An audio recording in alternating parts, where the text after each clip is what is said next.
How's it going, everyone? Now, today I'm going to be doing something a little bit different. I am not a programmer. I have really no education in technology.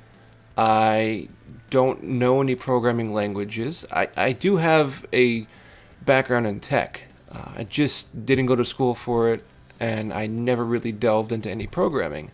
I was a software technician, a hardware technician. This computer I'm using right now to record, I built myself, so I'm not a complete Luddite. I do have a lot of experience with technology.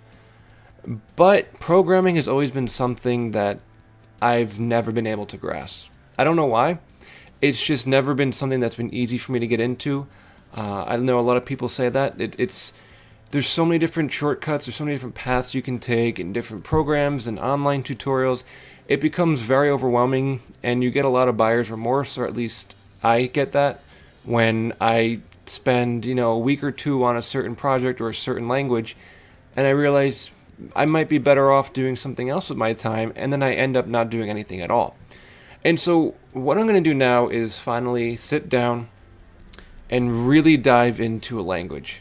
And I want to record that for everyone as I'm going through it. And the reason I want to start recording is because I want to have the sense of a journal or a video log, a vlog of my experiences as I go through the different steps a beginner programmer goes through.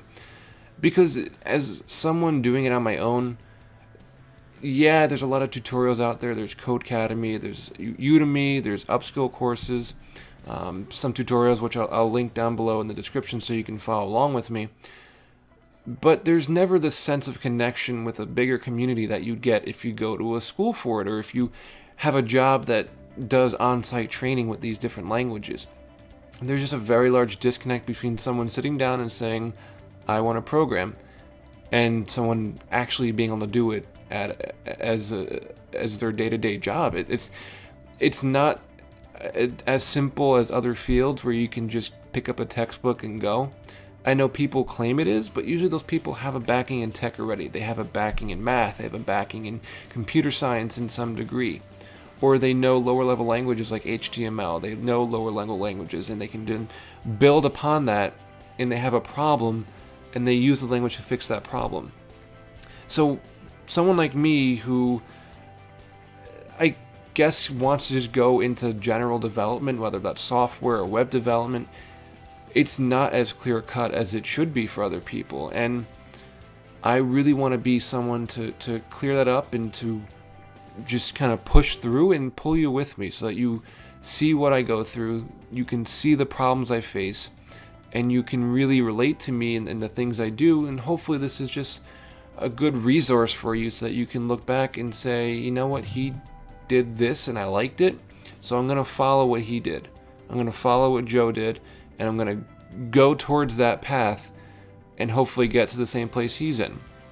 And this is also for me as well, because I'm the worst at starting things and not finishing them. I must have started at least half a dozen, if not a dozen, different tutorials in C++, in JavaScript, in Java, in HTML, and CSS, like in every different lower level language there is. And I think I finished 2. And even now, that was probably back when I graduated college 4 years ago, so I barely remember anything I learned. And so now that I want to sit down and I really want to get into it, and I have an idea of what I want to do, which is web development, I think it's going to be better for me to actually sit here and talk to you, and to even just kind of sort through my own thoughts and feelings about things as I go through them. In this way, I can start a dialogue with other people who may know a little bit better than I do. And so this really first step is just me going through a couple tutorials and starting out. So right now I'm doing a really in-depth tutorial I found on Reddit about a year ago on Upskill Courses, which is a web development course, and it's teaching how to build a website through Ruby on Rails. And to create this website, the tools I've been using so far have all been within Cloud9. And for those that don't know, Cloud9 is a web development tool. It's actually a virtual workspace, as it's called. And it's essentially this cloud-based storage system where you can actually create code in a variety of different languages. I know they have C, they have Python, this is Ruby on Rails, they have Ruby without Rails. And what it does is it actually saves things to the cloud so that you can have this workspace wherever you go. You can go on your work computer at home. If it has a decent enough browser and internet connection, you can then open up this workspace like it was at your house the night before.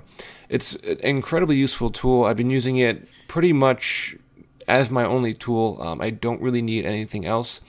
And a couple of tutorials I've been using have done it within Cloud9 itself. And so they even talk about how to get GitHub set up on Cloud9, how to get Bootstrap set up on Cloud9. And again, this isn't a tutorial.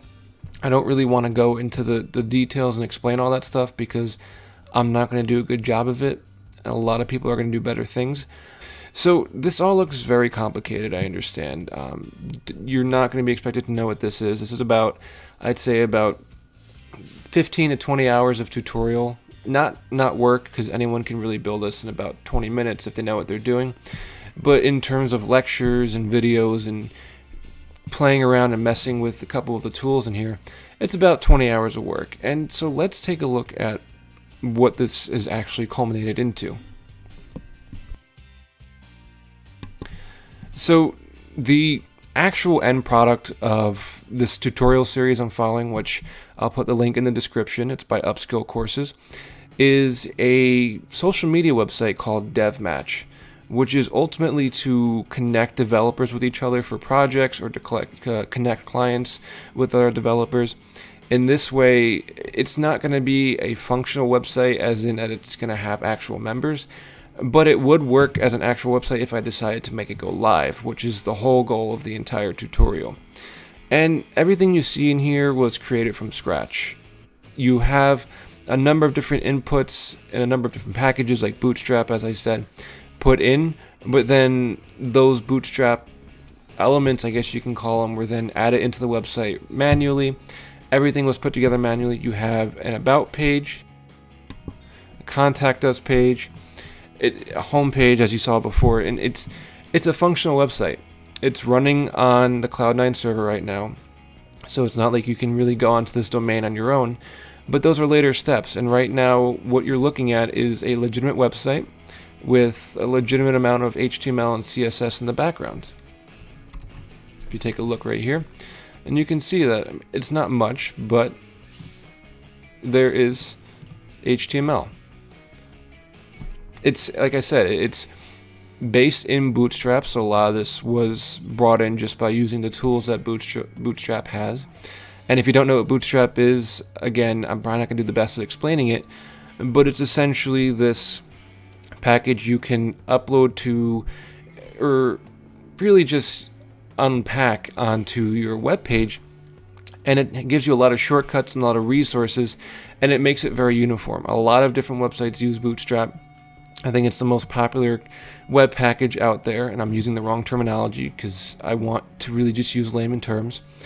And every website that uses it is going to look very similar, and that's okay. It's a functional website. It's clean. It looks good.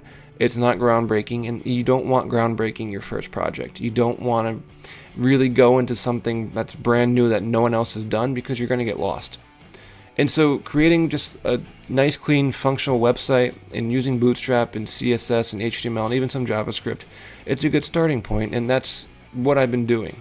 And so I really just want to create this sense of understanding. I understand what it's like to be brand new in this type of field because I'm in it right now. I don't know anything that I just talked about. This is all stuff that I just learned recently in the past couple of months.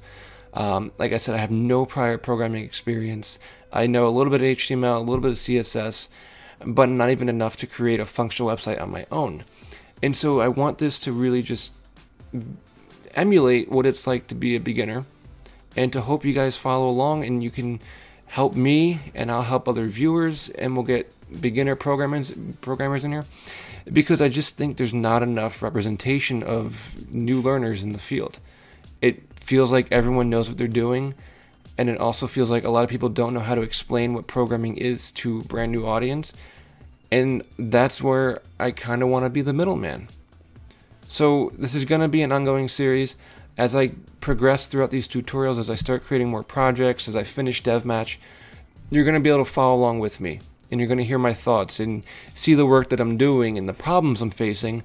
And this way you can understand and have a better picture of what it's like when you get into it. So that's all for me today. Take care, guys. I'll talk to you soon.